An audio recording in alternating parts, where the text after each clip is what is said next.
Hello buddies, welcome back to food is life. కూరలు ఏం లేవా, కానీ మీకు చపాతీ, పరోటా, పలావ్స్లోకి సైడ్ డిష్గా కర్రీ చేసుకోవాలనిపిస్తుందా? అయితే పచ్చిమిరపకాయలతో 2 నిమిషాల్లో ఈ దహి మిర్చి ఫ్రై అయితే చేసేసుకోండి. ఫస్ట్ అయితే ప్రాసెస్లోకి వెళ్ళిపోదాము. కడాయిని స్టవ్ మీద పెట్టేసుకుని దానిలోకి ఒక 3-4 స్పూన్లు ఆయిల్ వేసుకున్నాను. ఆయిల్ హీట్ ఎక్కిన తర్వాత కొద్దిగా జీలకర్ర వేసుకుని అలా వేగుతున్నప్పుడు మనకి ఎన్నైతే పచ్చిమిరపకాయలు కావాలో అన్నీ చూసుకుని తొడిమెలు తీసేసుకుని మంచిగా క్లీన్ చేసుకుని కడాయిలోకి వేసుకోండి. తర్వాత పచ్చిమిరపకాయలు అనేది బాగా వేయించుకోవాలన్నమాట. మనకి పచ్చిమిరపకాయలు ఎలా వేగాలి అంటే మనకి పచ్చిమిరపకాయల మీద ఇలా తెల్లటి పొరలా అయితే రావాలి. అప్పుడు మనకి మిరపకాయ బాగా వేగినట్టు.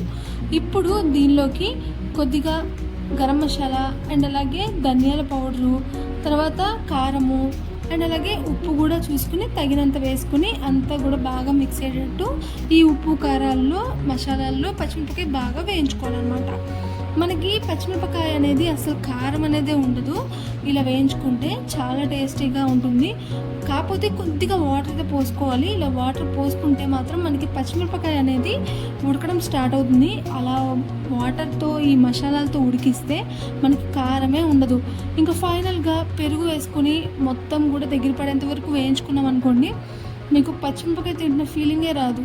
కారం కారంగా అలాగే ఉప్పగా చాలా బాగుంటుంది అనమాట. ఇది సైడ్ డిష్గా చాలా బాగుంటుంది. మీరు ఎప్పుడైనా కూరలు లేనప్పుడు ఇలా అయితే ఒకసారి ట్రై చేయండి.